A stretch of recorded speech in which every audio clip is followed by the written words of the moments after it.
أفضل المياه ماء قد نبع من بين أصابع النبي المتبع يليه ماء زمزم فالكوثر فمصر نيل ثم باقي الأنهار. ലോകത്തെ ഏറ്റവും ശ്രേഷ്ഠമായ വെള്ളം അല്ലാഹുവിന്റെ റസൂലിന്റെ രണ്ട് വിരലുകൾക്കിടയിൽ നിന്ന് നബി സല്ലല്ലാഹു അലൈഹി വസല്ലമ തങ്ങളുടെ കാലഘട്ടത്തിൽ സ്വഹാബത്തിന് കിട്ടിയതാകുന്ന വെള്ളമാണ്. നദിയുടെ ഉറവ പോലെ നബി തങ്ങളുടെ രണ്ട് വിരലുകൾക്കിടയിൽ നിന്ന് മുസബ്ബിഹയുടെയും നടുവിരലിന്റെയും ഇടയിൽ നിന്ന് ഉത്ഭവിച്ചതാകുന്ന വെള്ളമാണ്. നബി സല്ലല്ലാഹു അലൈഹി വസല്ലമ തങ്ങളുടെ അനുയായികൾ വെള്ളത്തിന് വേണ്ടി ദുഃഖിച്ചപ്പോ, വെള്ളത്തിന് വേണ്ടി നബി തങ്ങളോട് കേണപേക്ഷിച്ചപ്പോ ഹബീബായ റസൂലുള്ളാഹി സ്വല്ലല്ലാഹു അലൈഹി വസല്ലമ തങ്ങൾ ഉള്ള വെള്ളം കൊണ്ടുവരാൻ പറയുകയാണ്. ഒരു ചെറിയ കുടത്തിൽ വെള്ളമുണ്ട്, അതിലേക്ക് നബി തങ്ങൾ കൈയിറക്കി വെച്ചു. സുബ്ഹാനല്ലാഹ്, സ്വഹാബത്ത് പറയുകയാണ്, അതിൽ നിന്ന് ഇതാ വെള്ളം ഉത്ഭവിക്കുകയാണ്, പുറത്തേക്ക് ഒഴുകുകയാണ്. അന്ന് സ്വഹാബത്ത് മുഴുവനും അതിൽ നിന്ന് കുടിച്ചു.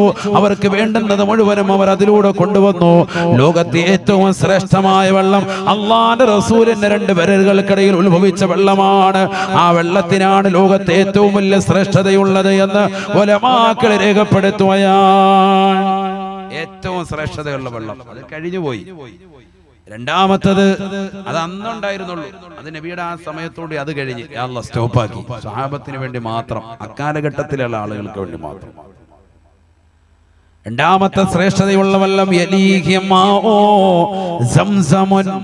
പിന്നെ ശ്രേഷ്ഠതയുള്ള വെള്ളമാണ് സംസം വെള്ളം. പിന്നെ ഏറ്റവും ശ്രേഷ്ഠതയുള്ള വെള്ളം ഏതാ? രണ്ടാമത്തത് ഏതാണ്? സംസം വെള്ളം. ഏത് സംസം വെള്ളം? നമ്മൾ ഉംറയ്ക്കൊക്കെ പോയിട്ട് 5 ലിറ്റർ കൊണ്ടുവന്നിട്ട് മൂലയ്ക്ക് കൊണ്ട് തള്ളി വെച്ചിട്ടില്ല, അള്ളാഹത്തെ ജീവിതത്തിൽ കുടിക്കൂല. മരിക്കാറാകുമ്പോഴത്തേക്കും പഞ്ഞിക്കകത്ത് മുക്കിയിട്ട് ഇങ്ങനെ വാപ്പാടത്തോട്ട് ഉണ്ടെങ്കിൽ ഇങ്ങനെ വരച്ചു കൊടുക്കുക. അപ്പൊ ഒന്ന് കുടിക്കുക വാപ്പ. ജീവിച്ചിരിക്കുമ്പോൾ ഒരു ഗ്ലാസ് വാപ്പാക്ക് കൊടുത്തിട്ടില്ല. ആ സംസം വെള്ളം അത് ഇന്നെങ്കിലും വീട്ടിൽ ചെന്നിട്ട് ഒരു ഗ്ലാസ് കുടിച്ചോ, അള്ളാഹു തൗഫീഖ് തരട്ടെ. എല്ലാവരുടെയും പരിപാടി സംസം വെള്ളം ഇച്ചിരി സൂക്ഷിക്കണം. പക്ഷെ ഇത് വീട്ടിലുള്ളവർക്ക് ഒരു നേരവും കൊടുക്കൂല. അതിന് അവിടുന്ന് തന്നെ ഇങ്ങനെ ചെറിയൊരു ഗ്ലാസും വാങ്ങിച്ചുകൊണ്ട് വന്നിരിക്കുക. യാ അല്ലാ, കാവ കുടിക്കുന്ന ഗ്ലാസ്സാ അത് പോയിട്ട് ഇവിടെ വന്നിട്ട് യാ അല്ലാ എല്ലാവർക്കും ഇതിനകത്ത് കൊടുക്കുക. വയറ് നിറച്ചു കൊടുക്കൂല, വാപ്പാക്കും ഉമ്മാക്കും പോലും. അവസാനം മരിക്കാറായി കിടക്കുമ്പോ വാപ്പ മരിക്കല്ലേ വാപ്പ, ഇച്ചിരി സംസം വെള്ളം കുടിക്കുക വാപ്പ. പഞ്ഞിക്കകത്ത് മുക്കിട്ട് ചുണ്ടിലിട്ട് വരയ്ക്കാൻ, ചുണ്ട് നനച്ചുകൊടുക്കുക, 10 വട്ടം വരച്ചു കൊടുക്കുക. അപ്പാണ് വാപ്പാക്ക് ഇച്ചിരി ഇറക്കാൻ തോന്നുന്നത്. ജീവിച്ചിരിക്കുമ്പോൾ കൊടുക്കലുണ്ട. ഇതൊക്കെ ശ്രദ്ധിച്ചോ. നിസ്സാര കാര്യത്തിൽ ഏറ്റവും ശ്രേഷ്ഠമായ വെള്ളം ഇന്ന് കിട്ടുന്നതിൽ വെച്ച് സംസം വെള്ളം ശരിക്കും കുടിച്ചോ. അതല്ലേ സംസം വെള്ളം അവിടെ കിട്ടുമ്പോൾ വയറ് നിറയ്ക്കണമെന്നാ. സംസം കൊണ്ട് വയറ് നിറയ്ക്കണമെന്നാ. നമ്മളെന്ത് ചെയ്യുന്നു? വെച്ച് കുടിച്ച് മതി. തണുപ്പുള്ള തണുപ്പില്ലാത്ത ഒക്കെ ഉണ്ട് അവിടെ. എല്ലാം സെപ്പറേറ്റ് റെഡിയാക്കി വെച്ചിട്ടുണ്ട്. മക്കത്തും മദീനത്തും പോയത് അല്ലേ? പോയവരൊന്ന് കൈവർത്തിക്ക്. എത്ര പേരുണ്ട്? അൽഹംദുലില്ലാ. പോകാത്തവർക്ക് ഇനി എത്രയും പെട്ടെന്ന് പോകാൻ അല്ലാഹു തൗഫീഖ് തരട്ടെ. സാഹിബ് പോയായിരുന്നല്ലേ?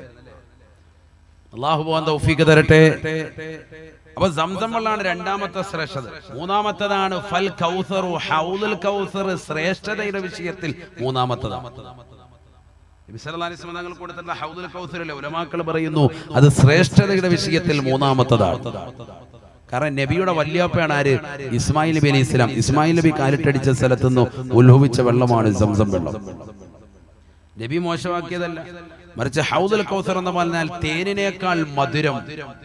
തേനിനേക്കാൾ മധുരം അഹ്ലാമിനൽ അസലി വ അബിയദു മിനൽ വരിഖി, വെള്ളിയേക്കാൾ നല്ല വെണ്മയുള്ള വെള്ളമാണ് സയ്യിദുനാ റസൂലുള്ളാഹി.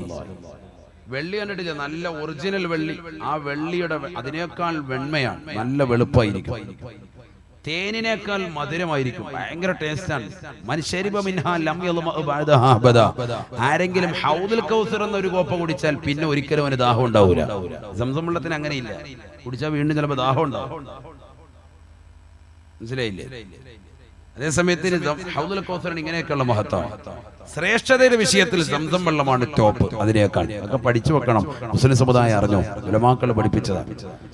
പിന്നെ പിന്നെ നൈൽ നദിയുടെ വെള്ളമാണ് നാലാമത്തെ ശ്രേഷ്ഠതയുള്ള വെള്ളം.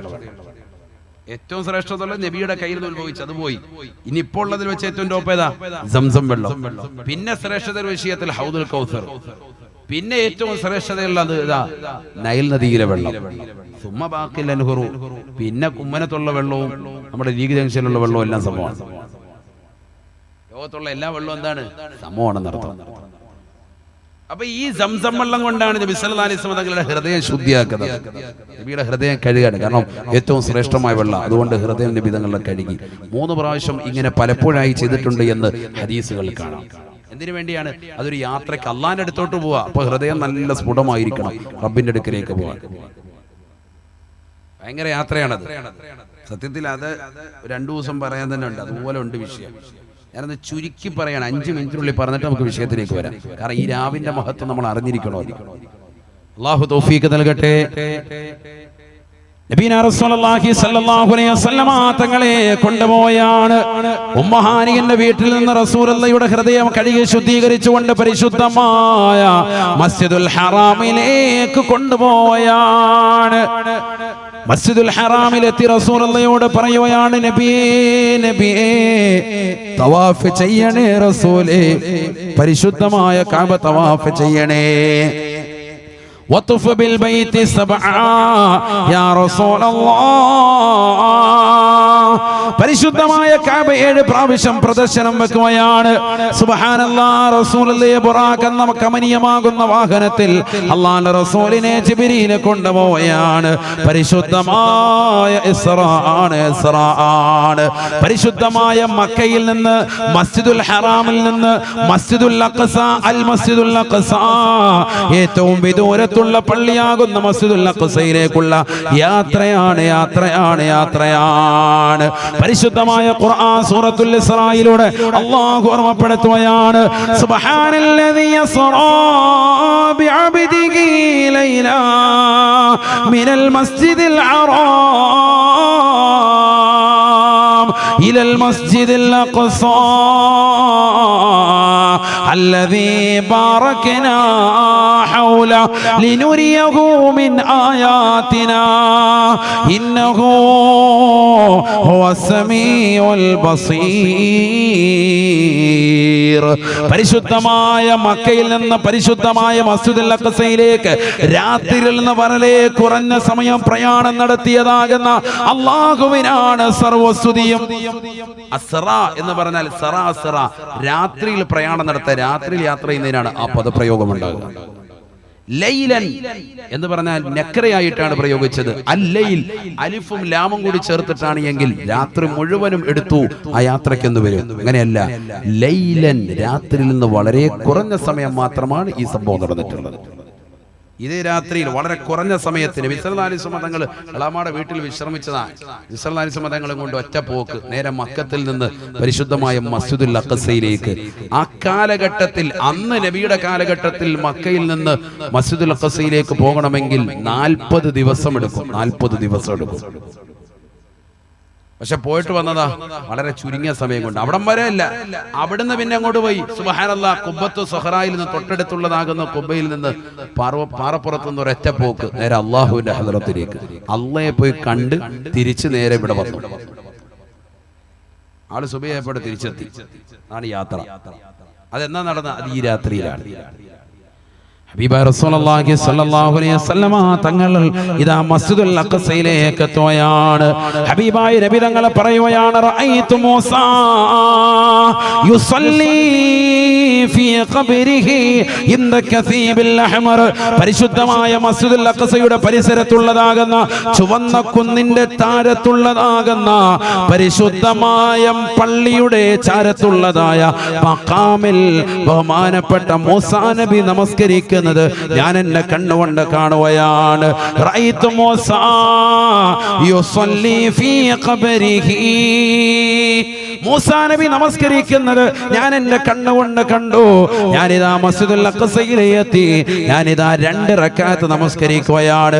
എന്റെ പിന്നിലിതാ അമ്പിയാക്കൾ മുഴുവനും വന്ന് നിൽക്കുകയാണ്.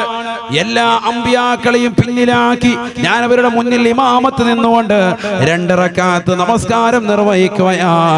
അതിന്റെ അർത്ഥം അല്ലാഹുവിന്റെ റസൂലിനെ ആദരിക്കുകയാണ്. ദുഃഖിച്ചിരുന്നതാകുന്ന പ്രവാചകരെ, ദുഃഖിച്ചിരുന്നതാകുന്ന പ്രവാചകരെ ഇതാ ഒരു ആദരവിന് സാക്ഷ്യം വഹിക്കുകയാണ്. അമ്പിയാക്കളുടെ നേതൃത്വമാണ് തങ്ങൾ, സയ്യിദുൽ അംബിയാ, സർവ്വ അമ്പിയാക്കളുടെ നേതൃത്വമാണ്. അതുകൊണ്ട് തങ്ങൾ അവർക്ക് ഇമാമത്തായി നിന്നുകൊണ്ട് 2 റക്അത്ത് നബി സല്ലല്ലാഹു അലൈഹി വസല്ലമ തങ്ങൾ നമസ്കരിക്കുന്നു. അവിടെ നിന്ന് തൊട്ടടുത്തുള്ളതാകുന്ന ഖുബ്ബത്ത് സുഹ്റയിൽ നിന്ന് അല്ലാഹുവിന്റെ റസൂൽ ഒരു യാത്ര തിരിക്കുകയാണ്. ബുറാഖ് എന്ന വാഹനത്തിൽ ഒരൊറ്റ യാത്രയാണ്. സുബ്ഹാനല്ലാഹ്. ഒന്നാം ആകാശത്തേക്ക് എത്തിയപ്പോ ബഹുമാനപ്പെട്ട ആദം നബി അലൈഹി സ്വലാത്തു വസ്സലാം അല്ലാഹുവിന്റെ റസൂലിനെ സ്വാഗതം അരുളുകയാണ്. മർഹബാ ബിൻ നബി സാലിഹ് വൽ ഇബ്നി സാലിഹ്. സ്വാഗതം സ്വാഗതം സ്വാഗതം. രണ്ടാം ആകാശത്തേക്ക് എത്തിയപ്പോ ബഹുമാനപ്പെട്ട സക്കരിയ നബി അലൈഹിസ്സലാം, ബഹുമാനപ്പെട്ട ഈസാ നബി അലൈഹിസ്സലാം സ്വാഗതമരുളുകയാണ്, സ്വാഗതമരുളുകയാണ്. രണ്ടുപേരും കൂടി സ്വാഗതമരുളുകയാണ്. അവിടെ നിന്ന് ഭൂതാകാശത്തേക്ക് കയറുകയാണ്. മൂന്നാം ആകാശത്തേക്ക് എത്തിയപ്പോ അവിടെ അതാ വാതിൽ തുറക്കാൻ പറഞ്ഞു. ആരാണെന്ന് ചോദിച്ചു. ജിബ്രീലാണെന്ന് പറഞ്ഞു. ഓരോ കവാടത്തിലും ചോദ്യമുണ്ട്, മറുപടിയുണ്ട്. അവിടെയെല്ലാം മറുപടി കൊടുത്തു. എന്റെ കൂടെയുള്ളത് മുഹമ്മദാണ്. വാതിലുകൾ തുറക്കപ്പെടുകയാണ്. കാരണം ഈ വാതിലുകൾ പടക്കപ്പെട്ടത്, ഈ ആകാശ സീമകളെ പടക്കപ്പെട്ടത്, അനന്തകോടി നക്ഷത്ര താരകങ്ങളെ സൃഷ്ടിക്കപ്പെട്ടത് ഈ പ്രവാചകർക്ക് വേണ്ടിയാണ്, പ്രവാചകർക്ക് വേണ്ടിയാണ്, ഈ മുഹമ്മദ് എന്ന നാമധേയത്തിന് വേണ്ടിയാണ്. അതുകൊണ്ട് തുറക്കാത്ത വാതിലുകളില്ല, തുറക്കാത്ത കവാടങ്ങളില്ല. എല്ലാ കവാടങ്ങളിലും മലക്കുകൾ നിന്നുകൊണ്ട്, പ്രവാചകന്മാർ നിന്നുകൊണ്ട് സാക്ഷ്യം വഹിക്കുകയാണ്. അവരിതാ സ്വാഗതം അരുളുകയാണ്. മൂന്നാം ആകാശത്ത് യൂസുഫ് നബി അലൈഹിസ്സലാം സ്വാഗതം അരുളുകയാണ്, സ്വാഗതം പറയുകയാണ്. നാലാം ആകാശത്ത് ഇദ്രീസ് നബി അലൈഹിസ്സലാം സ്വാഗതം അരുളുകയാണ്. അഞ്ചാം ആകാശത്ത് ഹാറൂൻ നബി സ്വാഗതം അരുളുകയാണ്. ആറാം ആകാശത്ത് മൂസാ നബി സ്വാഗതം അരുളുകയാണ്. ഏഴാം ആകാശത്ത് ഇബ്രാഹിം നബി സ്വാഗതം അരുളുകയാണ്. ഓരോ പ്രവാചകന്മാരും മർഹബാ മർഹബാ ബിൻ നബി സാലിഹ്, സാലിഹായ പ്രവാചകരെ കടന്നു വരണേ, കടന്നു വരണേ. എല്ലാവരും സ്വാഗതം അരുളുകയാണ്. 7 ആകാശങ്ങൾ കഴിഞ്ഞു. വീണ്ടും ഇതാ പ്രയാണം നടത്തുകയാണ്. കൂടെ ജിബ്രീലുണ്ട്. ബുറാഖ് എന്ന വാഹനത്തിലാണ് യാത്ര. ആലമുൽ ജബറൂത്തും മലക്കൂത്തും നാസൂത്തും കഴിഞ്ഞ് അതാ പരിശുദ്ധമായ പ്രവാചകനുമായി പ്രകാശത്തിന്റെ പ്രോജ്വല പ്രഭയുടെ പരിസരമെത്തിയപ്പോ ജിബ്രീൽ നിൽക്കുകയാണ്. ജിബ്രീൽ നിൽക്കുകയാ. ജിബ്രീൽ പറയുകയാണ്, നബിയേ, ഇനി എനിക്കങ്ങോട്ട് പ്രവേശനമില്ല. ദഅനി തഖദ്ദം യാ ഹബീബി ലാ തഖഫ് അബ്ശിർ തുനാജി റബ്ബക്കൽ ഖയ്യൂമ സല്ലു അലൈഹി വസല്ലിമു തസ്ലീമാ. കടക്കോ പ്രവാചകരെ, തങ്ങൾ യാത്ര പോകൂ.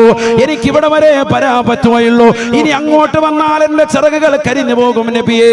തങ്ങൾക്ക് പോകാം, തങ്ങൾക്ക് പോകാം. അതിന് പാകപ്പെടുത്തിയിരിക്കുകയാണ് തങ്ങളുടെ ഹൃദയം, അതിന് പാകപ്പെടുത്തിയിരിക്കുകയാണ് തങ്ങളുടെ ശരീരം. കടന്നു പോകണേ റസൂലേ, കടന്നു പോകണേ റസൂലേ. അല്ലാഹുവിന്റെ റസൂലെ പേടിക്കാതെ പോയാണ്. ഈ ലോകത്തിന്റെ തമ്പുരാനായ, ജഗന്നിയന്താവായ, പരിപാലകനായ, സർവേശ്വരനായ, സർവാധിപതിയായ, സർവലോക സംഹാരകർത്താവായ, ജഗന്നിയന്താവായ, പരിപാലകനായ പടച്ച റബ്ബിനെ നേരിട്ട് കാണുകയാണ്, കാണുകയാണ്. സുമ്മതനാ ഫതദല്ലാ فكان قاب قوسين أو أدنى فأوحى إلى عبده ما أوحى ما كذب الفؤاد ما رأى أفتمارونه على ما يرى لقد رآه نزلة أخرى عند سدرة المنتهى عندها جنة المأوى إذ يغشى السدرة ما يغشى ما زاغ البصر وما طغى لقد رأى من آيات ربي الكبرى. പരിശുദ്ധമായ ഖുർആൻ സൂറത്തുൻ നജ്മിലൂടെ ആ രംഗം വിശദീകരിക്കുകയാണ്. അല്ലാഹുവുമായി അടുക്കുകയാണ്.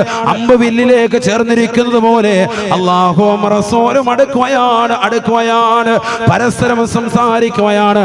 അല്ലാഹു സുബ്ഹാനഹു വ തആല ആ യാത്രയുടെ പര്യവസാനം മുത്തുനബിയുടെ കൈകളിലേക്ക് നൽകിയതാണ് പരിശുദ്ധമായ നമസ്കാരം. ആ നമസ്കാരം 50 വഖത്ത് കൊടുത്തു.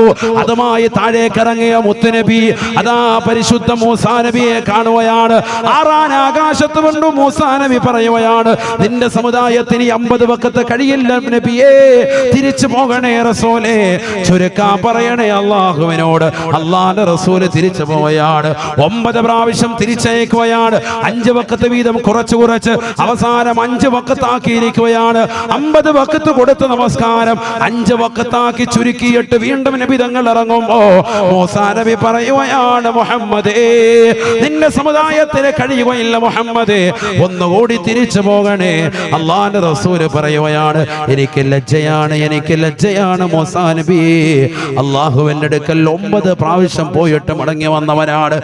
അതുകൊണ്ട് ഞാൻ തിരിച്ചു പോകും. എന്റെ സമുദായത്തിൽ ഇത് കൃത്യമായി അനുഷ്ഠിക്കുന്നവരുണ്ടോ അവർക്ക് തീർച്ചയായും അല്ലാഹുവിനെ കാണാൻ പറ്റുമേ എന്ന് ഹബീബുനാ ശഫീഉനാ റസൂലുള്ളാഹി. ഈ ലോകത്തിന്റെ തമ്പുരാനായ ജഗന്നിയന്താവായ പരിപാലകനായ പടച്ചറപ്പിനെ നേരിട്ട് റസൂലുള്ള കണ്ട രാത്രിയാണ് ഈ രാത്രി. അഖ്തറേ ശാം കീ ഫലക് സേ ആവാസ്, ലോകത്തുള്ളതാകുന്ന സർവ്വ നക്ഷത്രങ്ങളും ആകാശത്ത് മിന്നിത്തിളങ്ങുന്ന നക്ഷത്രങ്ങൾ മുഴുവനും പ്രകാശത്താൽ പ്രോജ്വലിച്ച രാവാണ് ഈ രാവ്. സജദ കർത്തി ഹേ ജിസേ സഹർ വോ ഹേ ആജ് കീ രാത്. ഏതൊരു പ്രഭാതമാണോ പ്രദോഷത്തിന്റെ മുന്നിൽ സുജൂദ് ചെയ്തിട്ടുള്ളത് അത് ഈ രാത്രിക്കാണ്. ഈ രാത്രിയുടെ മുന്നിലാണ് നാളത്തെ പകൽ സുജൂദ് ചെയ്തിട്ടുള്ളത്. കാരണം ഈ രാത്രിയുടെ മഹത്വം ചെറുതല്ല. ഈ രാത്രി മറ്റു രാവുകളെക്കാൾ ശ്രേഷ്ഠമുള്ളതാണ്.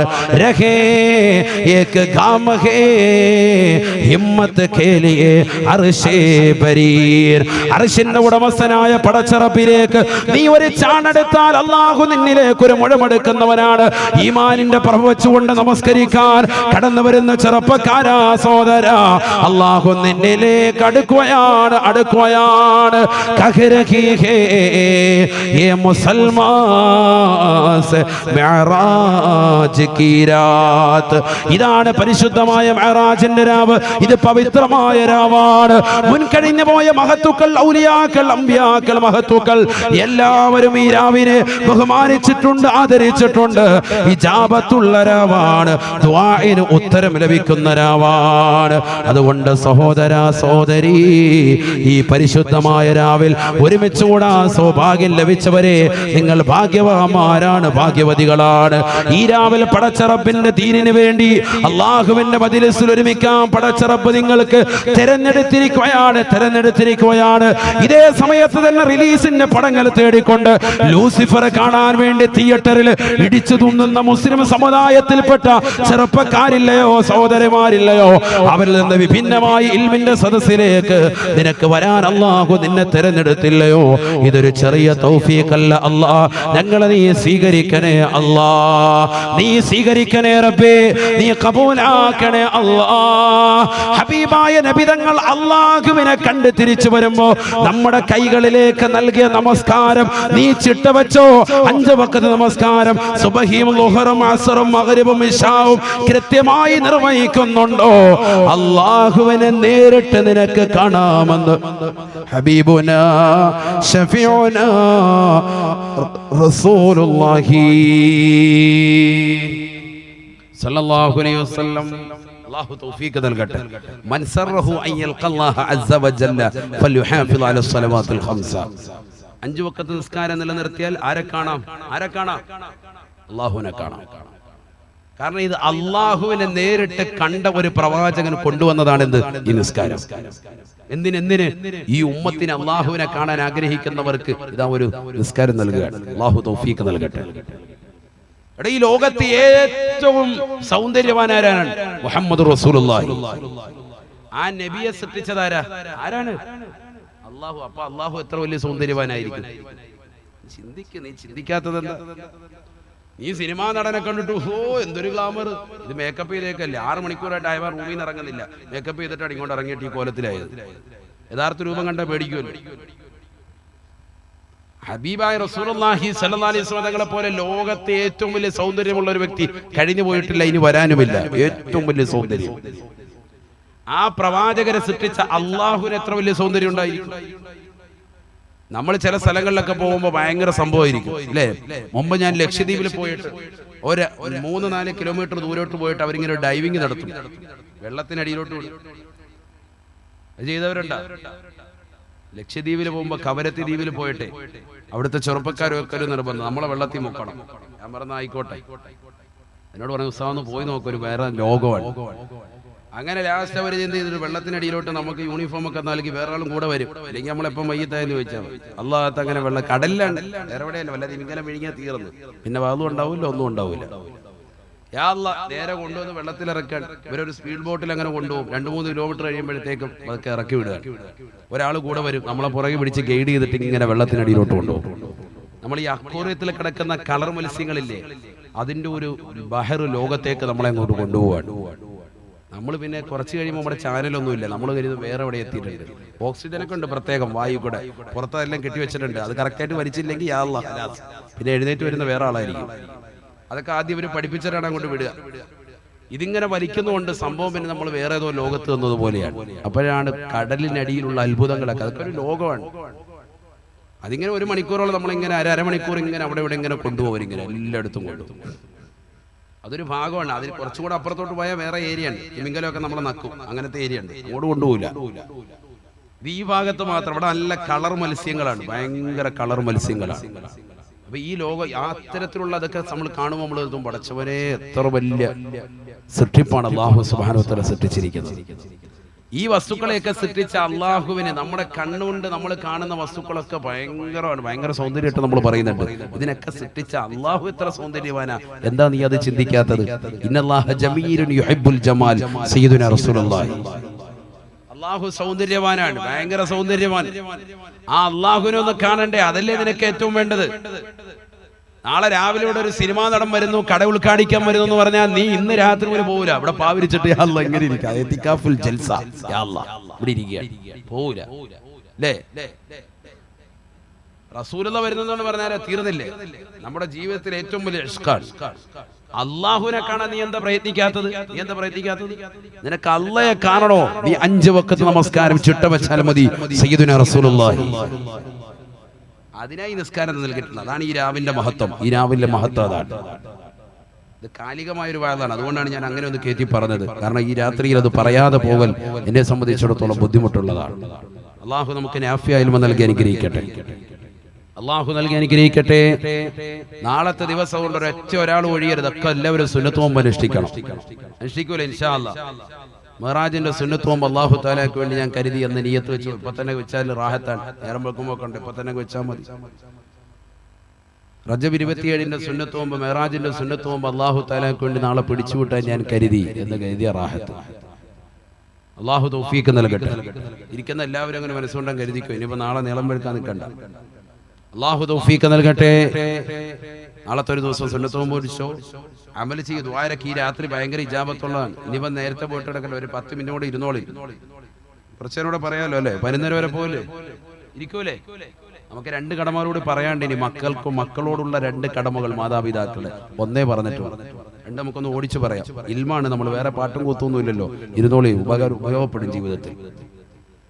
അല്ലാഹു തൗഫീഖ് നൽകട്ടെ. ശ്രദ്ധിക്കും, നല്ലതുപോലെ ശ്രദ്ധിക്കും. അപ്പൊ ഒന്നാമത്തെ കടമ യസ്തൻജിബ ഉമ്മഹു, കുട്ടിയുടെ മാതാവിനെ തിരഞ്ഞെടുക്കണം. അഥവാ ഉമ്മ സ്വാലിഹത്തായിരിക്കണം. ഉമ്മ മാത്രമല്ല ഉപ്പയും സ്വാലിഹായിരിക്കണം. ഒക്കെ ശ്രദ്ധിക്കേണ്ടതാണ്. നമ്മുടെ മകൾക്ക് കല്യാണച്ചക്കനെ ആലോചിക്കുമ്പോൾ അവൻ കള്ളു കുടിക്കുന്നവനാണോ, വിഭജിക്കുന്നവനാണോ, മോശപ്പെട്ട സ്വഭാവമുള്ളവനാണോ അന്വേഷിക്കണം നമ്മൾ. അല്ലാതെ ആള് നല്ല ചെറുക്കുണ്ട്, ഫോട്ടോ കൊണ്ടുവന്നു, നല്ല രസമുണ്ട്, നല്ല തുളിച്ച ചെറുക്കനാണ്, നല്ല തക്കാളിപ്പഴം പോലെ ഉണ്ട്. എന്ത് കാര്യത്തിൽ? എന്താ കറി വെക്കാൻ പോകുന്നു? തക്കാളിപ്പഴം പോലെ ഉണ്ട്. നമുക്ക് നമ്മുടെ ജീവിതത്തിൽ റാഹത്താണ്ടേ, മക്കളുമായിട്ട് ജീവിതം ഒന്നിച്ചു പോകണ്ടേ. ഫോട്ടോ കണ്ടിട്ടോ നല്ല ചെക്കനാണെന്ന് പറഞ്ഞിട്ട് കാര്യമില്ല. ഇവൻ എന്തിനു കൊള്ളാം? ദീനുണ്ടോ? മദ്രസയിൽ പഠിച്ചിട്ടുണ്ടാ? ഇന്നാരാ ചോദിക്കുന്നത്? ഇന്ന് വിവാഹം കഴിക്കുന്നതാകുന്ന നവദമ്പതിമാര് കല്യാണത്തിന് കാണുമ്പോൾ പരസ്പരം കാണൽ ചടങ്ങ് നടത്തുമ്പോൾ ആര് ചോദിക്കുന്നു? ദീനിന്റെ ക്വാളിറ്റി ആരാ ചോദിക്കുന്നത്? മദ്രസയിൽ എത്ര വരെ പഠിച്ചു എന്നുള്ളത് ഒരു 25 ഏജിന് അല്ലെ 30 വയസ്സ് മുമ്പോട്ടുള്ളവരൊക്കെ ചോദിച്ചിട്ടുണ്ടാവും ഈ സദസ്സിൽ. അതിന് ഇങ്ങോട്ടുള്ളവർ ചോദിക്കൂല. ഇപ്പോഴത്തെ കാലത്ത് ഒട്ടുമില്ല അതൊക്കെ. മദ്രസയിൽ എത്ര വരെ പഠിച്ചു ആരെങ്കിലും ചോദിക്കുമോ? ചിലപ്പോ ഇപ്പൊ ചിന്തിക്കുന്നുണ്ടാവും മിക്ക ഭർത്താക്കന്മാര്, ശരിയാണല്ലോ ഓൾ എത്ര വരെ പഠിച്ച, ഇന്നൊന്നും പോയി ചോദിക്കണം എന്ന് കരുതുന്നുണ്ടാവും. കുട്ടികൾ 5 ആയിട്ടുണ്ട്. ഇപ്പോഴായിരിക്കും കരുതുന്നത് ഇന്നെന്തെങ്കിലും ഉത്സാഹം വീട്ടിൽ പറഞ്ഞു ശരി എന്ന് വീട്ടിൽ പോയിട്ട് ചോദിക്കണം, നീ എത്ര വരെ പഠിച്ചടി മദ്രസയിൽ എന്നൊന്ന് ചോദിക്കണമെന്ന് കരുതുന്ന കാക്കന്മാരുണ്ടാവും. അതാണ് നമ്മുടെ അവസ്ഥ. അത് ചോദിക്കൂല, ബാക്കിയൊക്കെ ചോദിച്ചിട്ടുണ്ടാവും. എത്രയാണ് ശ്രീധരൻ നമുക്ക് കിട്ടുക, വല്ലോണ്ടോ, റാഹത്താണ്, വള എത്രയാണ്, കാരണം ഇത് കഴിഞ്ഞാൽ ഉടനെ വിൽക്കാനുള്ളതാണ്. ഒക്കെ കറക്റ്റായിട്ട് പോയി. അള്ളാഹു നമ്മളെ കാത്തിരക്ഷിക്കുമാറാവട്ടെ. അല്ലേ? ശരിയല്ലേ? ദീൻ നമ്മൾ ശ്രദ്ധിക്കുന്നില്ല. ദീനാണ് ശ്രദ്ധിക്കേണ്ടത്. അതിൽ നമ്മൾ ഒരുപാട് പിറകോട്ട് വന്നതുകൊണ്ടാണ് ഈ പ്രശ്നങ്ങളൊക്കെ. മക്കള് സാലിഹാകാത്തത് അവിടെയാണ്. വളരെ ശ്രദ്ധിക്കേണ്ട ഒരു ഘടകമാണ്. നബിയുന റസൂലുള്ളാഹി സ്വല്ലല്ലാഹു അലൈഹി വസല്ലം തങ്ങൾ പറയുകയാണ്, ലാ തസിനൂ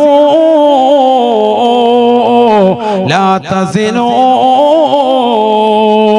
നിങ്ങൾ വ്യഭിചരിക്കരുതേ, വ്യഭിചരിക്കരുതേ.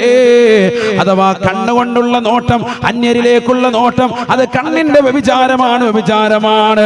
കണ്ണുകൊണ്ട് വ്യഭിചരിക്കരുതേ. നാവ് കൊണ്ട് അന്യരിലേക്കുള്ള ഭാഷണം, അത് നാവിന്റെ വ്യഭിചാരമാണ്, നാവ് കൊണ്ട് വ്യഭിചരിക്കരുതേ. ചുണ്ട് കൊണ്ടുള്ള ചുംബനം, അത് ചുണ്ടിന്റെ വ്യഭിചാരമാണ്, ചുണ്ട് കൊണ്ട് വ്യഭിചരിക്കരുതേ. കൈ കൊണ്ടുള്ളതാകുന്ന പിടുത്തം, അത് കൈയുടെ വ്യഭിചാരമാണ്, കൈ കൊണ്ട് വ്യഭിചരിക്കരുതേ, വ്യഭിചരിക്കരുതേ. കാലുകൊണ്ട് വ്യഭിചരിക്കരുതേ. ഹറാമായ സ്ഥലത്തിലേക്കുള്ള നിന്റെ യാത്ര, അത് കാലിന്റെ വിചാരമാണ് എന്ന് ഹബീബുനാ ശഫീഉനാ റസൂലുള്ളാഹി. ബാംഗ്ലൂരിലേക്ക് ഞാൻ വെറുതെ പോയതാണ് ഉസ്താദേ, അവിടെ റെഡ് സീറ്റ് ഉണ്ടെന്ന് പറഞ്ഞു, അതൊന്ന് കാണാൻ വേണ്ടി യാത്ര ചെയ്തതാണ്. ആ യാത്ര തന്നെ വ്യഭിചാരമാണ്. ഹബീബായ റസൂലുള്ളാഹി റസീറ്റ് ഒന്ന് കാണുക, റാഹത്താകുക, അവിടെയൊക്കെ ഒന്ന് പോവുക. അങ്ങോട്ടൊക്കെയുള്ള യാത്ര തന്നെ കാലിന്റെ വിചാരമാണ്. ഹബീബ റസൂലുള്ളാഹി സ്വല്ലല്ലാഹു അലൈഹി വസല്ലം തങ്ങൾ പറയുകയാണ്, ഈ അവയവങ്ങൾ മുഴുവനും നീ വ്യഭിചരിക്കാതെ സൂക്ഷിക്കണേ. എന്തുകൊണ്ടെന്നാൽ നിങ്ങളിൽ ആരെങ്കിലും ഈ അവയവങ്ങൾ കൊണ്ട് വ്യഭിചരിച്ചാൽ ഫയുദ്ഹിബല്ലാഹു ലദ്ദത നിസായികും മിൻ അജ്വാഫികും,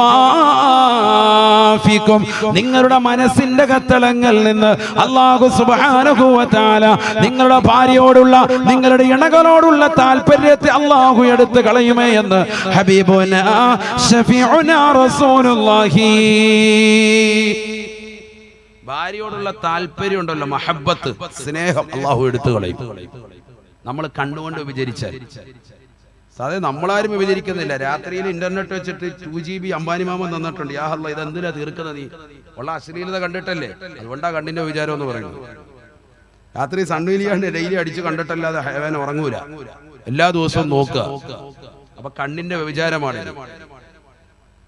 കണ്ണിന്റെ വ്യഭിചാരമാണ്.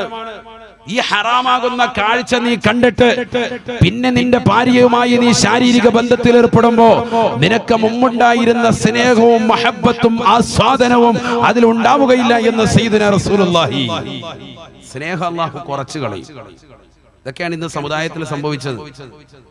അതുകൊണ്ടാണ് ഉസ്താദെ 40 വയസ്സുള്ളതാകുന്ന എന്റെ ഭാര്യ ഒളിച്ചോടി 3 മക്കളെ ഇട്ടേച്ച് അവള് പോയത് പറയുന്നവരുണ്ട്. എന്തുകൊണ്ട്? അവരുടെ മനസ്സിലുള്ള മഹബത്ത് കുറയ്ക്കു പോകുന്നു. എന്തുകൊണ്ട്? കണ്ണ് സൂക്ഷിക്കാത്തത് കൊണ്ട്, കണ്ണ് സൂക്ഷിക്കാത്തത് കൊണ്ട്. ഇല്ലെങ്കിൽ അവരുടെ ശരീരത്തിന്റെ അവയവങ്ങളെ സൂക്ഷിക്കാത്തത് കൊണ്ട് ഏതെങ്കിലും നിലയ്ക്ക് അവയവങ്ങൾ കൊണ്ട് വിചരിക്കുന്നുണ്ടാവും. ഒന്നില്ലേ ഫോൺ കൊണ്ട്, നാവ് കൊണ്ട് വിചരിക്കുക, കാതുകൊണ്ട് വിചരിക്കുന്നുണ്ടാവും രാത്രിയിൽ. അപ്പൊ അള്ളാഹു ഭർത്താവിനോടുള്ള മഹബത്ത് കുറയ്ക്കും ഓരോ ദിവസം കഴിയുന്നു. കാരണം നീ വ്യഭിചരിക്കുക. സാധാരണ ഞങ്ങൾ ബന്ധപ്പെട്ടില്ല. ബന്ധം ഇതാണ്. ഏത് ബന്ധം? ഫോണിലൂടെ ഉള്ള ബന്ധം, സംസാരം, നാവിന്റെ വിചാരം, കാതിന്റെ വിചാരം, അത് മതി. അതിലൂടെ നിങ്ങളുടെ മഹബത്ത് എടുത്തു കളയും സയ്യിദുനാ റസൂലുള്ളാഹി. അപ്പൊ അതൊരു വലിയ വിഷയം തന്നെയാണ്. യസ്തൻജിബ ഉമ്മഹു, കുട്ടിയുടെ മാതാവിനെ തിരഞ്ഞെടുക്കണം, സാലിഹത്തായിരിക്കണം. ഒന്നാമത്തെ കടമയാണ്. അതൊക്കെ മനസ്സിലാക്കേണ്ട വിഷയമാണ്. അന്യമതത്തിൽപ്പെട്ട പെണ്ണാണ്, നല്ല സൗന്ദര്യമുണ്ട് മുസ്ലിയാരെ, ആ സൗന്ദര്യത്തിൽ ഞാൻ വീണു പോയതാണെന്ന് പറയുന്ന ചെറുപ്പക്കാരുണ്ട്. പാടില്ല. സൗന്ദര്യമല്ല അടിസ്ഥാനം, ദീനാണ് അടിസ്ഥാനം. ദീനാണ് അടിസ്ഥാനം. ഹബീബ റസൂലുള്ളാഹി സ്വല്ലല്ലാഹു അലൈഹി വസല്ലമ തങ്ങൾ പറഞ്ഞില്ലയോ, ഇയ്യാകും വഖദറാഇദ് ദമൻ, നിങ്ങൾ നിങ്ങളെ സൂക്ഷിക്കണേ, ഖദറാഉദ് ദമനിനെ സൂക്ഷിക്കണേ. ഖാലൂ വമാ ഖദറാഉദ് ദമൻ യാ റസൂലല്ലാഹ്, വമാ ഖദറാഉദ് ദമൻ യാ ഹബീബല്ലാഹ്. ഹബീബ റസൂലുള്ളാഹി സ്വല്ലല്ലാഹു അലൈഹി വസല്ലമ തങ്ങളോട് സഹാബത്ത് ചോദിക്കുകയാണ്, നബിയേ എന്താണ് ഖദറാഉദ് ദമൻ എന്ന് പറഞ്ഞാൽ ഒന്ന് പറഞ്ഞു തരണേ റസൂലേ. ഹബീബായ റസൂലുള്ളാഹി സ്വല്ലല്ലാഹു അലൈഹി വസല്ലമ തങ്ങൾ പറയുകയാണ്, അൽ മർഅത്തുൽ ഹസന ഫീ മംബത്തി സൂ, കാണാൻ കൗതുകമുള്ള പെണ്ണാണ്, സൗന്ദര്യമുള്ള പെണ്ണാണ്, പക്ഷേ കുപ്പത്തൊട്ടിയിൽ ജനിച്ചു വളർന്ന പെണ്ണാണ്, മുസ്ലിമത്തായ പെണ്ണല്ല. അന്യമതത്തിൽപ്പെട്ട പെണ്ണിനെ കലാലയങ്ങൾ വെച്ച് പ്രേമിക്കുന്നവരില്ലയോ, അല്ലാതെ പ്രേമിക്കുന്നവരില്ലയോ.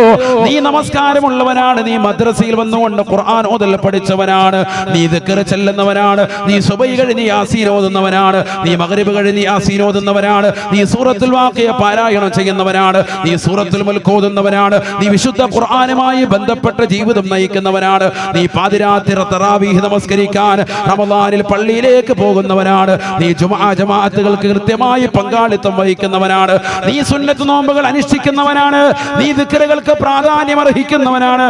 ആ പ്രാധാന്യമുള്ള സ്ഥലത്തിലേക്ക്, സ്വലാത്തിന്റെ മജ്ലിസുകളിലേക്ക്, ഇൽമിന്റെ മജ്ലിസുകളിലേക്ക് രാത്രിയുടെ യാമങ്ങളിൽ പ്രയാണം നടത്തുന്നവനാണ്. മോശപ്പെട്ട ഫിലിമുകൾ കാണാതെ, നിന്റെ ഫോണിലൂടെ സിനിമ കാണാതെ, വാളുകൾ കേട്ടുകൊണ്ട് രാത്രിയുടെ യാമങ്ങളെ തള്ളി നീക്കുന്നവനാണ്. അങ്ങനെ ദീനീ ബോധമുള്ള ഒരു ചെറുപ്പക്കാരനായിരിക്കെ നിന്റെ ശരീരത്തിലേക്ക് കുഫ്രിയത്തിന്റെ വക്താവാകുന്ന ഒരു പെണ്ണിനെ നീ ചേർക്കരുത്. ഇയ്യാകും വഖദറാഉദ് ദമൻ, നീ നിന്നെ സൂക്ഷിക്കണേ, കുപ്പത്തൊട്ടിയിലുള്ള പെണ്ണിനെ സൂക്ഷിക്കണേ. ഹബീബായ റസൂലുള്ളാഹി. ഇന്ന് മുസ്ലിം സമുദായത്തിലെ എത്രയോ സഹോദരിമാര്, 18 വയസ്സുള്ള എത്രയോ മംഗമാര്, എത്രയോ സഹോദരിമാര്, അവർ വിളിച്ചു പറയുകയാണ്, വാപ്പാ എനിക്ക് ഇന്ന മതത്തിൽപ്പെട്ട ചെറുപ്പക്കാരനുമായി സ്നേഹമാണ് ഉപ്പാ. ഒരു വാപ്പയുടെ മുന്നിൽ വന്നുകൊണ്ട് തുറന്നു പറച്ചിലാണ് സ്ത്രീകൾ, ഉമ്മയുടെ മുന്നിൽ വന്നുകൊണ്ട് തുറന്നു പറയുകയാണ്, എനിക്ക് ഇന്ന ചെറുപ്പക്കാരനുമായി, ഇന്ന മതത്തിൽപ്പെട്ട സഹോദരനുമായി സ്നേഹമാണ്, പ്രേമമാണ്. അവരെ വിവാഹം ചെയ്ത് നൽകിയില്ല എങ്കിൽ ഈ കാണുന്ന ഫാനിൽ ഞാൻ കെട്ടിത്തൂങ്ങിച്ചാകും, അടുത്ത കാണുന്ന റെയിൽവേ ട്രാക്കിൽ പോയി ഞാൻ തലവെക്കും, ഞാൻ ഏതെങ്കിലും പാളയത്തിൽ പോയി തലയെടുക്കും, ഏതെങ്കിലും പാളത്തിന്റെ മുകളിൽ പോയി താഴേക്ക് ഞാൻ ചാടി മരിക്കും എന്ന് മാതാപിതാക്കളോട് ഗീർവാണം മുഴക്കുന്ന മക്കളെ, അവരെ സമ്മതിച്ചിട്ടാകട്ടെ അല്ലാതാകട്ടെ, രജിസ്ട്രേഷൻ ഓഫീസിൽ പോയി അവളുമായി നീ വിവാഹം നടത്തിയിട്ടുണ്ട് എങ്കിൽ നിങ്ങൾക്ക് മക്കളുണ്ടാകുന്ന ഒരു കാലഘട്ടം വരൂലേ, ആ മക്കളോടുള്ള കടമകൾ നിങ്ങൾ പൂർത്തീകരിച്ചവരല്ല എന്ന് ഉമർ ബിൻ ഖത്താബ് റളിയല്ലാഹു അൻഹു. അവിടെയാണ് വിഷയം. മക്കളുണ്ടാകും എന്നുള്ളതല്ല, മക്കളുണ്ടായി കഴിയുമ്പോ എന്തായി, അവരോടുള്ള കടമകൾ വീഴ്ച വരുത്തിയവനായി. കാരണം നീ ദീനുള്ളവനാണ്, മതബോധമുള്ളവരാണ്. ഇപ്പൊ അതൊക്കെയാണ് പരിപാടി. ഇപ്പൊ റോഡിൽ കൂടെ ഇങ്ങനെ പോകുന്നു, ഒരു ബംഗാളി റോഡിൽ നിന്ന് കുഴിക്കുന്നു, അവന്റെ പെങ്ങൾ തൊട്ടപ്പുറത്തുണ്ട്, കാണാൻ നല്ല രസമുണ്ട്, പാതാത്ത വണ്ടിക്കകത്ത് കയറ്റിയിരുത്തി കൊണ്ടുപോവാൻ.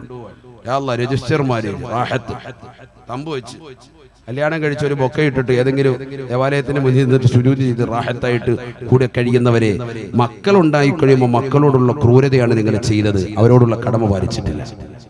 കാരണം നീ ഒരു ദീനി ബോധമുള്ളവനാണ്, മതബോധമുള്ളവനാണ്, മദ്രസയിലും ദീനും ഖുർആനും ഹദീസും ഒക്കെ പഠിച്ചിട്ടുള്ളവരാ, അഖ്ലാഖും ദീനിയാത്തും ഫിഖ്ഹും ഒക്കെ അറിയാവുന്ന ഒരു മനുഷ്യനാണ്. നിന്റെ ശരീരത്തിലേക്ക് നീ കുഫ്രിയത്തിന്റെ വക്താവിനെ ചേർക്കരുത്, നീ ശ്രദ്ധിക്കുക. ഔദു ബില്ലാഹി, അല്ലാഹു കാക്കട്ടെ. ശ്രദ്ധിക്കേണ്ട ഒരു വിഷയമാണ്. രണ്ടാമത്തെ കടമ അതാ കേട്ടോ, 2, 3 വേഗം പറയാം, സമയം പോവാൻ, നല്ലതുപോലെ ശ്രദ്ധിച്ചു. ഉമർ ബിൻ ഖത്താബ് റളിയല്ലാഹു തആല ഓർമ്മപ്പെടുത്തുകയാണ്, പഠിപ്പിക്കുകയാണ്. രണ്ടാമത്തെ കടമ ഏതെന്നറിയുമോ? വഅയ്യുഹസ്സിന ഇസ്മഹു, കുട്ടിയുടെ പേര് നന്നാക്കലാണ്, നന്നാക്കലാണ്. നല്ല പേര് മക്കൾക്ക് ഇട്ടു കൊടുക്കണം മാതാപിതാക്കൾ. ഇത് വളരെ ശ്രദ്ധിക്കേണ്ട ഒരു വിഷയമാണ്. ഇന്ന് മാതാപിതാക്കൾ, അധിക ആളുകൾ, മുസ്ലിം സമുദായത്തിലുള്ള പല ആളുകളും അശ്രദ്ധ പതിപ്പിക്കുന്ന ഒരു വിഷയമാണ് പേരിടൽ കർമ്മം. പേരിടൽ നല്ലതല്ല, എന്തെങ്കിലുമൊക്കെ ഇന്റർനെറ്റ് തപ്പാണ്, യാ അല്ലാഹ് പേര് വായി തോന്നുന്ന കണ്ടിട, ലോകത്തിലെ ഏറ്റവും വലിയ എൻസൈക്ലോപീഡിയ അല്ലേ ഇന്റർനെറ്റ്. എന്ത് ചോദിച്ചാൽ യാ അല്ലാഹ് ഗൂഗിളിൽ അടിച്ചു നോക്കിയാൽ അതിന് അർത്ഥം കിട്ടും. അപ്പൊ യാ അല്ലാഹ് ഒരെണ്ണം അടിച്ചു കൊടുക്കാൻ ഒരു പദം അടിച്ചു കൊടുത്തു, അവരെന്തെങ്കിലും ഒരു അർത്ഥം പറയുന്ന യാ അല്ലാഹ് സ്വീകരിച്ചു വിട്ടുകൊടുത്തു. പാടില്ല. ആലിമീങ്ങളോട് ചോദിക്കണം. നമ്മുടെ നാട്ടിൽ ഉലമാക്കളില്ലേ, പണ്ഡിതന്മാരില്ലേ, സാദാത്യങ്ങളില്ലേ? ആ ഉലമാഇനോട്, പണ്ഡിതന്മാരോട് നമ്മൾ അഭിപ്രായം അന്വേഷിക്കണം. എന്താണ് ഉസ്താദ് ഇതിന്റെ അർത്ഥം? ഉസ്താദിനോട് നമ്മൾ ചോദിക്കണം. ചില ആളുകളുണ്ട് 50 പേരുമായിട്ട് വരും, ഉസ്താദ് മൻഹലുമായിട്ട് ഇരിക്കുകയാണ്. യാ അല്ലാഹ് പേര് എത്ര കൊടുത്താലും തീരൂല. പിന്നെ ഓരോ അസറാമ്പുറത്തും വരും, മാരിമാകുമ്പോ പിന്നെ വരും. അങ്ങനെ വേണ്ട. നല്ല ഒരു 5-6 പേര് നമ്മൾ നോക്കിയിട്ട് അതിൽ നമുക്ക് ഏറ്റവും ഇഷ്ടപ്പെട്ടതിന്റെ സെലക്ട് ചെയ്തിട്ട് നമ്മൾ അർത്ഥം ചോദിക്കും. ഇത് അർത്ഥം ചോദിക്കുന്നത് തന്നെ ഒരു പരിപാടിയായിട്ട് വെച്ചിരിക്കുക. അത് വേണ്ട. നല്ല രീതിയിൽ അർത്ഥം ചോദിച്ചു. അള്ളാഹു തൗഫീഖ് നൽകട്ടെ. നമുക്കൊക്കെ നമ്മുടെ പേരിന്റെ അർത്ഥം എന്ന് അറിഞ്ഞിരിക്കണം. ആർക്കറിയാം? മിക്ക ആൾക്കാർക്കും അറിയില്ല. പേര് മോശമാണെങ്കിൽ മാറ്റണം, പേര് മോശമാണെങ്കിൽ മാറ്റണം. നബിന റസൂലുള്ളാഹി സ്വല്ലല്ലാഹു അലൈഹി വസല്ലം തങ്ങൾ പറയുകയാണ്, തസമ്മൂ ബി അസ്മാഇൽ അംബിയാ, അംബിയാക്കളുടെ പേര് നിങ്ങൾ വെക്കണേ.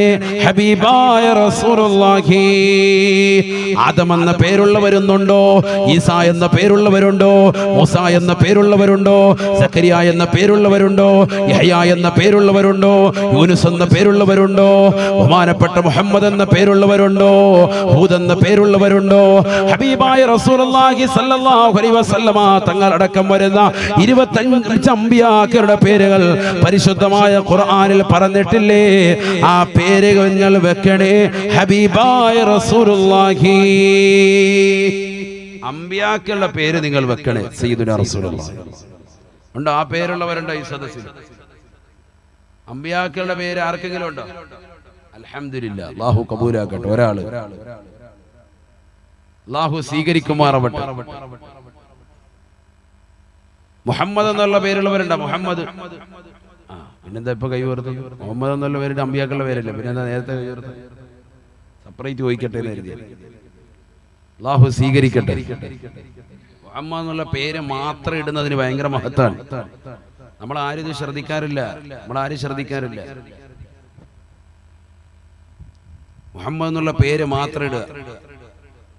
നബിന റസൂലുള്ളാഹി സ്വല്ലല്ലാഹു അലൈഹി വസല്ലം തങ്ങൾ പറയുകയാണ്, മൻ കാന ലഹു സലാസത്തും മിനൽ വലദ് ഫലം യുസമ്മ വാഹിദും മിൻഹും മുഹമ്മദാ ഫഖദ് ജഹില. ഹബീബായ റസൂലുള്ളാഹി സ്വല്ലല്ലാഹു അലൈഹി വസല്ലം തങ്ങൾ ഓർമ്മപ്പെടുത്തുകയാണ്, പഠിപ്പിക്കുകയാണ്. ആർക്കെങ്കിലും 3 മക്കളുണ്ടായിരിക്കെ അതിൽ ഒരാൾക്ക് പോലും മുഹമ്മദ് എന്ന പേരവൻ വെച്ചിട്ടില്ല എങ്കിൽ, മൻ കാന ലഹു സലാസത്തും മിനൽ വലദ് ഫലം യുസമ്മ വാഹിദും മിൻഹും മുഹമ്മദാ. 3 മക്കളുണ്ട്, 3 മക്കൾ ഒരാൾക്കും മുഹമ്മദ് എന്ന പേര് വെച്ചിട്ടില്ല എങ്കിൽ ഫഖദ് ജഹില, അവന് പേരിടുന്ന വിഷയത്തിൽ വിവരമില്ലാത്തവനാണ്. ഹബീബായ റസൂലുള്ളാഹി, അവൻ ആ വിഷയത്തിൽ അജ്ഞനാണ്. സയ്യിദുനാ റസൂലുള്ളാഹി. 3 മക്കളെങ്കിലും ഉണ്ടെങ്കിൽ അവർക്ക് എന്തിടണം? മുഹമ്മദ് പേരിടണം. ഒരാൾക്കെങ്കിലും ഇടണം. എന്തുകൊണ്ട് ഞാനിതൊക്കെ പറയുന്നത്? ഉസ്താദേ നമുക്കറിയില്ല, നമുക്ക് 15 മക്കളുണ്ട്, ഒരുത്തനും ഈ പേരിട്ടിട്ടില്ല.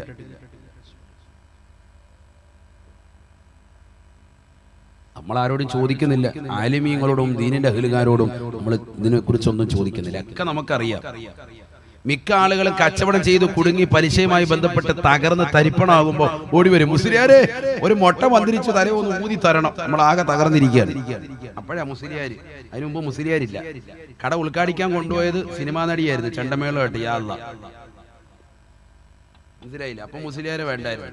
അന്ന് മുസ്ലിയാരെ സുബഹി കഴിഞ്ഞിട്ട് ഷട്ടർ പകുതി താഴ്ത്തിയിട്ട് അടിയിൽ കൂടെ എരച്ചകത്ത് കയറ്റിയിട്ട് അരന്റെ വെളിച്ചത്തിൽ ഒരു യാസീൻ വെച്ചിട്ട് 100 രൂപ ചുരുട്ടി കൈ കൊടുത്തിട്ട് ഹാജിയാര് പറഞ്ഞു വിട്ട് 10 മണിയായപ്പോഴത്തേക്ക് ഐശ്വര്യറായി കൊണ്ടുവന്ന് കട ഉദ്ഘാടിച്ച ചെണ്ടമേളമൊക്കെ കെട്ടി കെട്ട എല്ലാം നശിച്ച് തകർന്ന്. പിന്നെ മുസ്ലിയാരെടുത്ത് ഓടി വരും, മുസ്ലിയാരെ കോഴിമുട്ട അല്ല തലയൊക്കെ ഊത്. അതാണ് നമ്മുടെ പരിപാടി. നമുക്കതാണ് അവസ്ഥ. അഊദു ബില്ലാഹി കാക്കട്ടെ.